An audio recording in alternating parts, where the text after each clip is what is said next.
Well, good morning, Uganda. We do apologize for that little bit of a mishap, but welcome to the show.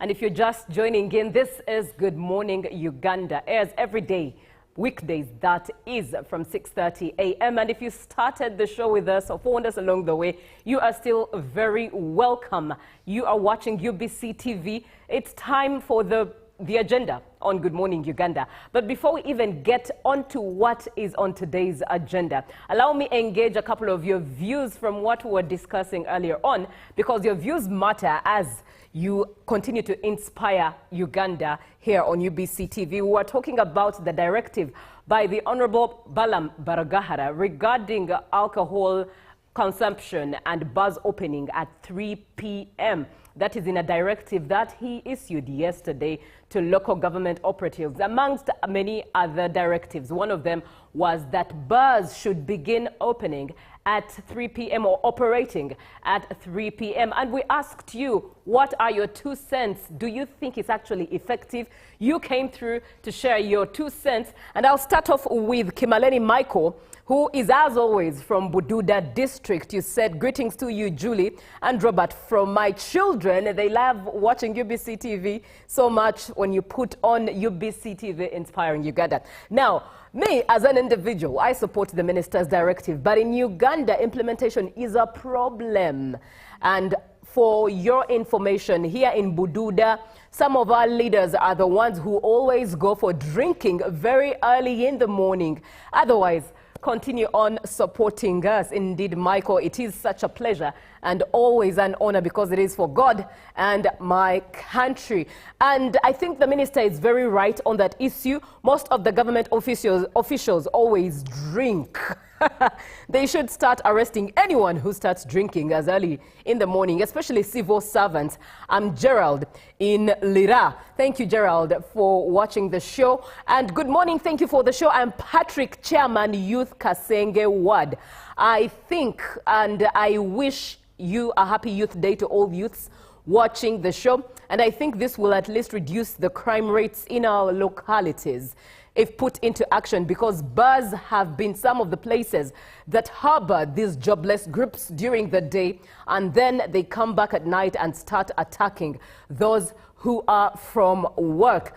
Well, I'm Phillips from Karamoja. Always a pleasure having you on. Phillips from Karamoja, all the way from Karamoja. And you say bars must start at 4:30 p.m.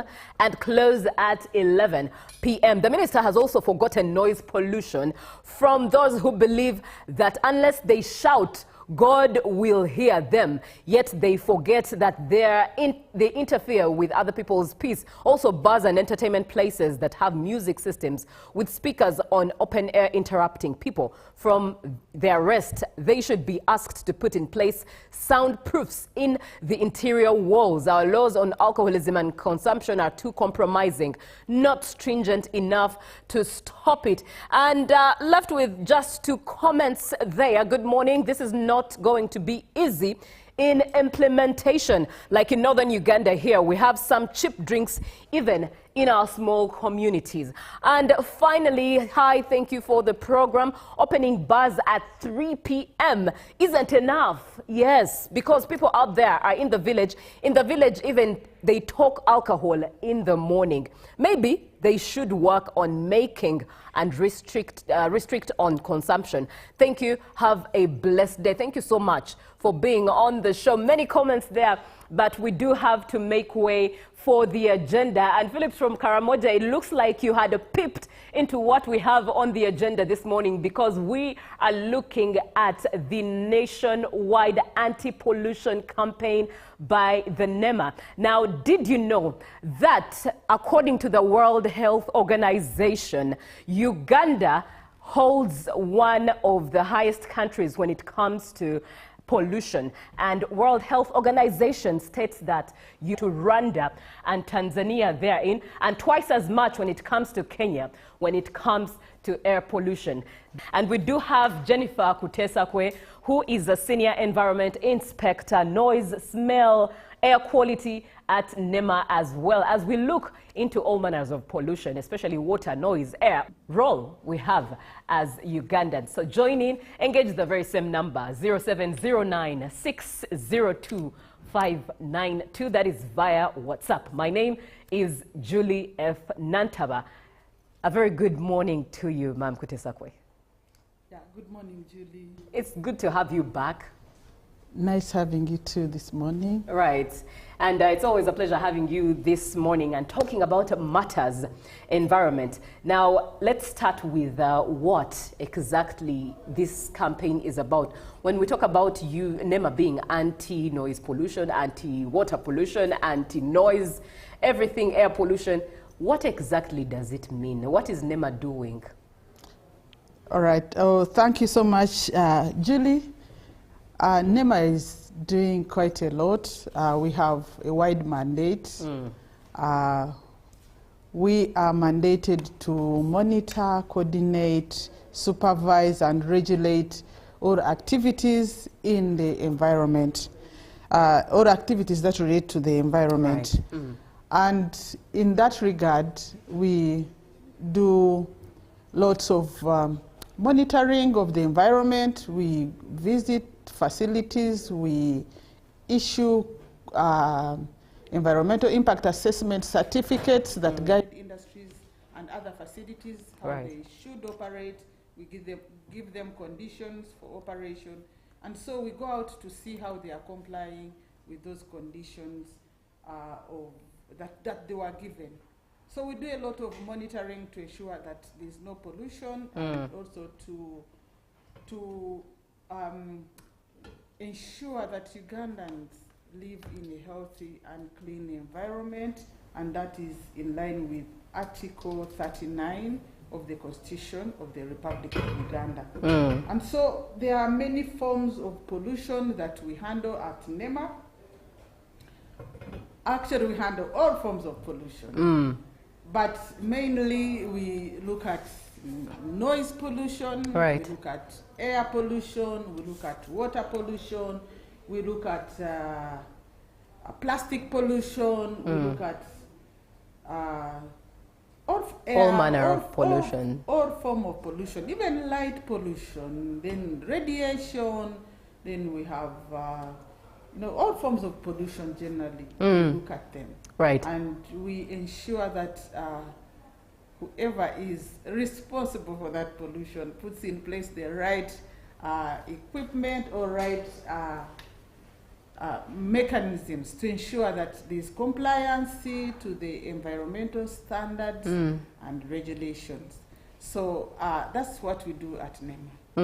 And for purposes of context and understanding, many times we talk about pollution, but we might not even understand what exactly it is or what it looks like.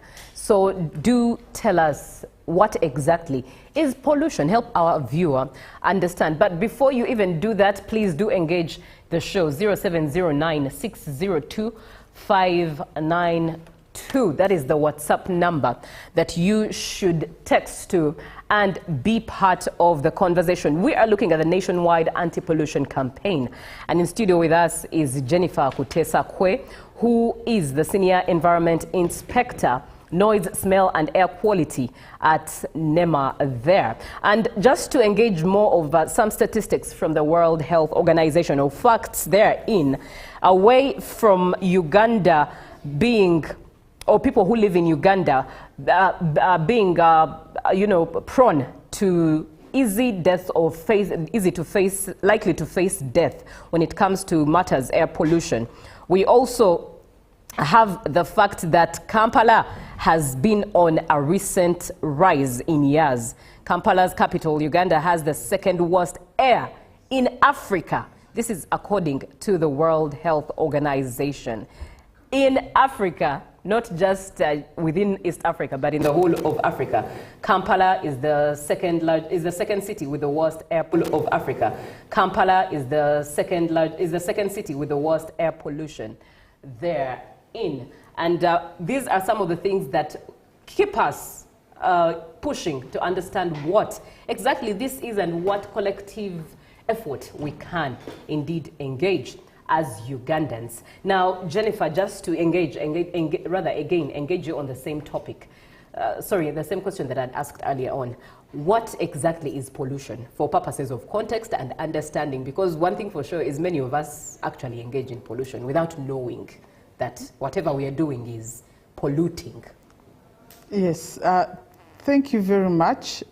Just before we go to what is pollution, I would want to speak to what you just said, that Uganda... The report from yes, the World Health Organization. I happen to be in charge of air quality at NEMA, and I look at the reports, the air quality reports. I generate the reports on air quality. I look at the data that is we have. The reason as to why, you know, that first of all, that's not true.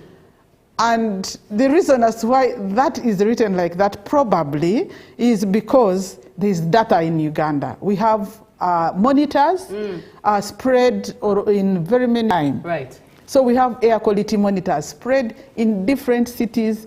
In Kampala alone, we have over 100 monitors. We are monitoring air quality. So, and the issue is that other countries, most African countries, most majority do not monitor their air quality. So, because we monitor, they are able. Everybody else is able to know the situation within our country. So because they do not have monitors in their country, they are not able to know what is happening in their country. Also, what you mean is that World Health Organization bases on our data, yes, and compares it to countries that don't have data. No, in other words, they don't produce. They do not have. Yes, they do not have data from other countries. So you will find the only data that is available probably is maybe some data in South Africa, maybe in Egypt, a few African countries. But for Uganda, when you even check, we have the biggest coverage of monitors. Right. So we are able to know our air, biggest coverage of monitors. Right. So we are able to know our air on real time. Like now, you just check and you know, oh, I'm in Chua. Like now, you just check and you know, oh, I'm in Chua today, and this is what my air looks like. So now, that report is not what my air looks like. So now, that report is not true. How best can it be rectified? How best can it be? As African countries, so most countries are now coming on board when it comes to air pollution. But I can tell you, Uganda, we are the champions. We are ahead. Wow. I hope the World Health Organization gets to record that eventually. So that our name. And let me tell you another thing. We recently developed our air quality standards. Previously, they were not there. And for your information, most African countries do not have air quality standards, except Kenya, I think, and South Africa. Because when we were developing ours, we benchmarked from all existing air quality countries with the existing air quality standards. So I can tell you, it was only the countries where we benchmarked. It was only South Africa and Kenya. So we developed ours, and now we have a standard. So those, first of all, countries are not monitoring. They do not know what they have. They don't have even standards. So WHO, by the time it came up with that report, they were just basing on what we have to make a judgment on us and compare us with probably other European countries, America, and other countries, but not African countries. And if they did, then those were a few African countries that are even not well covered with monitors. I assure you, you check, you will find that Uganda has the biggest coverage of air quality monitors, and they are using it to judge us. Right. So like every month we come up with air quality reports on how our air is doing. And there's a very big improvement, very big improvement in our air quality. Why? Because we now know, because you cannot control what you don't know. That's true. So you have to first measure, then you put in place control mechanisms. So now Uganda has measured. Now we are going ahead to put in place control mechanisms for air pollution. Yeah, I don't say that there is no air pollution, especially within the city, given that we have an old fleet of cars on the roads, especially the taxis, We have people burning waste. All those are sources of air pollution. Then we have maram roads. All those produce air pollution. Construction activities happening. All those are sources of air pollution. Yes, they are happening. Yes. But as a country, we have come in now. There are things we are doing to regulate, to stop, to reduce on air pollution. And if I can also let you know, please, yeah. We are working with the Ministry of Works. Right. We are going to come up with provisions where everybody with a vehicle will be required on annual basis to have a permit that allows you to be on the road after your vehicle has been tested for emissions. Then you'll be given a permit, then you can now drive on the roads. Now, without that permit, you will not be able to go to some places. For example, like Kampala City, there is going to be a regulation that regulates the quality of vehicles that enter into the city. We are looking at green mobility. Green mobility. We are working with the Chira EV to have very many buses on the roads that are e-buses that will have no emissions. So there is quite a lot that we are doing. That you share, but indeed for purposes of perspective, I'll definitely be engaging you in more questions. But allow me to read a comment that's coming through from Francis, who is in Kampala. He says, thank you, Julie, for the show. We are blessed to have the lady in studio on the show today. When you come to Namuwongo here, people are not in good health, please. Bottles are thrown and, you know, human waste and many others too. It's like we are not in the city Banange. We also have Lendu Forest in Zombo district, should be protected because bush burning is rampant in West Nile sub-region. I'm Francis from Kampala. Francis is calling for your help, NEMA's help. Call to action in Namuwongo and of course for Lendu Forest in Zombo district. Anything you'd say to him before we move forward? Yeah, the issue of bottles, you see, and human waste. And human waste. We have started the campaign of cleaning our city.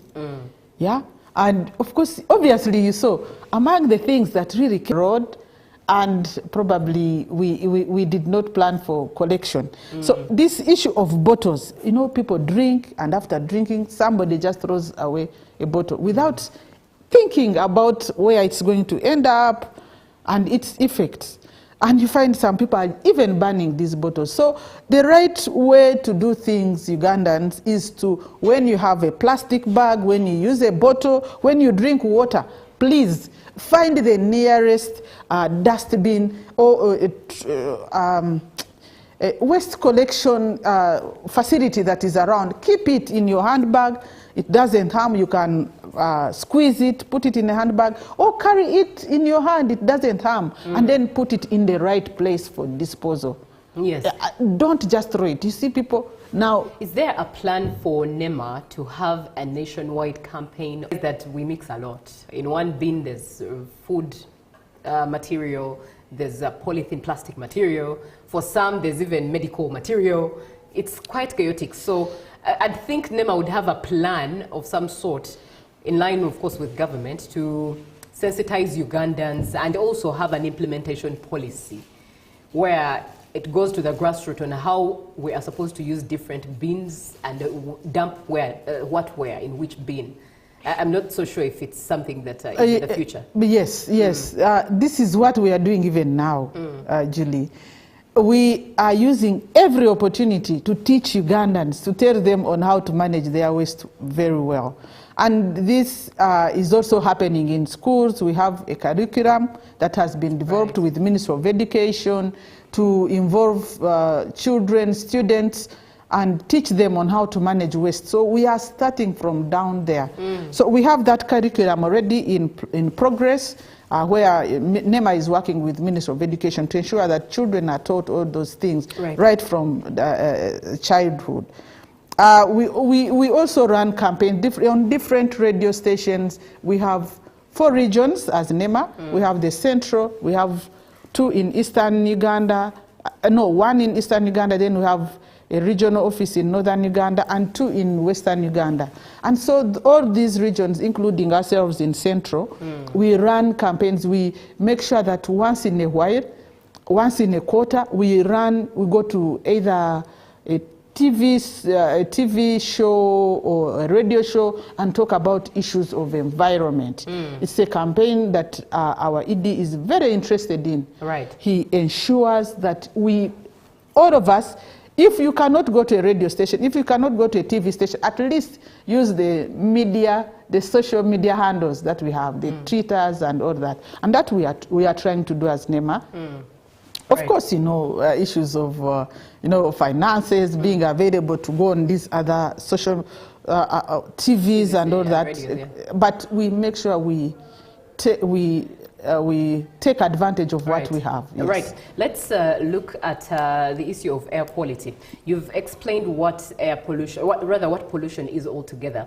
And for many people, it's easy to understand things like noise pollution. As you earlier had the comments as we're talking about alcohol, some comments came through in line with noise pollution, churches, bars. It's easy for people to be inconvenienced and easily tell that there's an inconvenience there. But when we look at air quality, teach us some of those things we should take note of to know that our air is not good. Perhaps it will nudge us to take action from individual levels. Yeah, about air quality, the things we should not do are things like burning rubbish. If you collect rubbish on a cleaning day, do not burn it. It should be collected and disposed of. We have disposal facilities around Uganda, very many disposal places that have been earmarked for disposal of such wastes.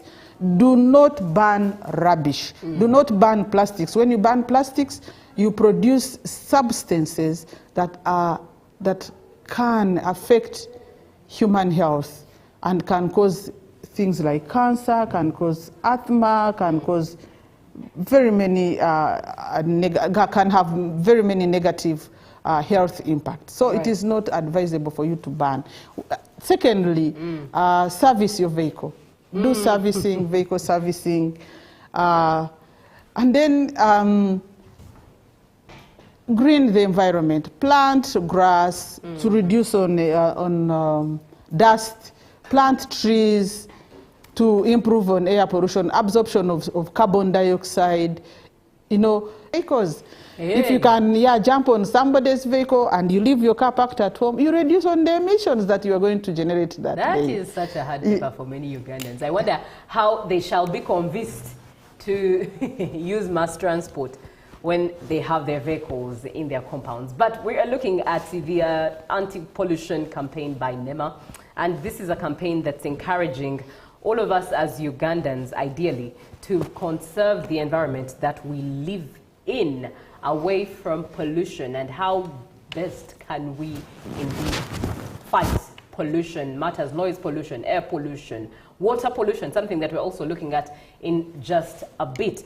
But just for you to let us know, be part of the show first and foremost, 0709 602 592. That is via WhatsApp. We do have Jennifer Kutesa, where she is the Senior Environment Inspector, Noise, Smell and Air Quality at NEMA, and she's speaking with us in that very same direction. Something that she has said that has been a highlight for me so far is that the report by the World Health Organization so far is not exactly on the truth. It might have the facts in numbers, but not the truth beneath these facts, because it's only using data that's available and provided to it by Uganda, without necessarily that Uganda or Kampala city comes second as the most polluted city in Africa.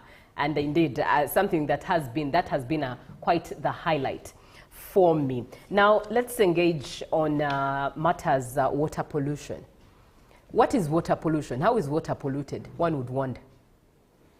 Yeah, water pollution happens when substances or things that are not supposed to be in water are introduced into the water.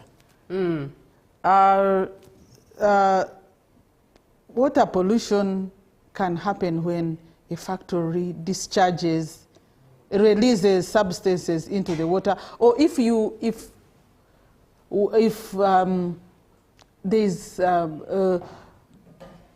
no mechanisms in place for treatment of wastewater that is generated and it is released just like that into the environment, and it ends up into a water body, then water pollution. Find varieties are flying around and they are being washed away by rain and they enter into a water body. You find fecal matter entering into a water body and causes water pollution. But most of the water pollution that is very dangerous to us it arises due to chemical contamination. If there are chemicals that enter into a water body, those have a very serious effects on human health, and even fecal, of course. But for fecal, you can boil, but when it comes to chemicals, it requires a treatment process, a proper treatment process for you to remove such kind of contamination and make the water safe for public use. So there are many things that can contaminate the water. If there's even air pollution, by the way, when there's a lot of air pollution and it rains, then you have these pollutants in the air being washed away into the water bodies, and they cause pollution. And I can imagine some of even the fumes, they evaporate into the water. They are brought down by the rain, and then they go into the water. So you burn plastics, you produce dangerous substances, they go into the air, they are washed by rain, they come down and go into the water that you drink. Yeah, so there are many forms of things that can cause water pollution, and so we need to be intentional when we are doing whatever we do to avoid harming our own selves. Yes, very true indeed. We are looking at the nationwide anti-pollution campaign by the National Environment Management Authority, and in just a bit we'll be also joined by another senior environment inspector, that is Monica Angom. But in just a bit, as I walk to get into your comments, thank you so much first and foremost for watching the show and following the conversation and asking those comments. 0709 602592. Send a WhatsApp message and ask the Senior Environment Inspector regarding air pollution, water pollution, noise pollution, everything pollution, because it is the anti-pollution campaign going on nationwide in Uganda. Allow me get into a couple of your comments, and I'll start off with good morning. Julie, please, I really need to know from Madame Jennifer, what happened to Lubiji, the Omwara, after evacuation? NEMA no longer takes care of the drainage. It's full of garbage, full of bottles. You need to clear it before heavy rains. I am Yusuf in Nantana. And as I read this comment, I believe that Jennifer and Monica will be taking note so that they are able to speak into each one of them as they come. Thank you so much, Yusuf, for engaging and asking that question. And hello, I'm Amon Alan. On air pollution, the government is the root cause of that, of not having strong directives to control. I was standing near a police officer on the road. After he had taken a bottle of water, he threw a bottle to the trench nearby. Uganda, Olemwa. Very interesting that it was even done by a man in uniform. Sad. That was a sad one. A sad one. Good morning, UBC. This is Mike from Namugongo. First of all, NEMA, okay, you say thank you for bringing up the topic, but first and foremost, NEMA has failed a bigger percentage in the implementation of polythene bags ban. And when we compare our neighboring countries, for example, Kenya, Rwanda, and Tanzania, they did so. For example, Kenya, Rwanda, and Tanzania, they did so. But you find sometimes those polythene bags are still being used in those countries because Uganda has not implemented the ban on polythene bags. These bags are contributing a lot in environmental pollution, and NEMA should look for ways possible to ban polythene polythene bags out of Uganda. Thank you so much, Mike, and all the way from Namugongo. Can Jennifer tell us how Uganda compares with other countries in line with air quality? It's no use boasting about Uganda being the best in Africa. It is similar to boasting of being the best Africa. It is similar to boasting of being the best of the worst. Now, I'm not so sure if she does have the data saying as most parts of Africa do not produce their data, as Jennifer Kutesakwe has elaborated, but definitely she'll have the best answer to speak into this. I do appreciate you for watching the show and sharing that question, very pertinent question at that. Good morning, this is Leo Brazen, Canadian, and you say this covers both air and noise pollution, but community cleaning can help at least for air pollution. But noise is a big problem from churches and bars plus others. How will you regulate this problem? This problem of noise pollution from churches, bars, and others. Thank you so much. What should we do to ensure safety and dumping them in soil also cause infertility because they are non-biodegradable? Okay, from what I understand, I think you are saying this. You haven't left your name, but you're saying that you're quite surprised that burning rubbish like plastic bottles is a form of air pollution. UBC keeps on inspiring Uganda and causing us to learn, unlearn, and relearn. Now, the comments are really many, but I think I'll try to wrap it up so that, good morning, I'm by the names of Hans Dennis. Thank you for the show. For what I can say here is that we shall still experience pollution, not until we go back to the basis of sensitizing people about the dangers of either burning plastics, throwing things in and around the wetlands in enormous ways, engagements of people into community meetings about the safeguarding of environment. Indeed, it will work, than thinking that people will perceive things at a distance. All right, two more comments and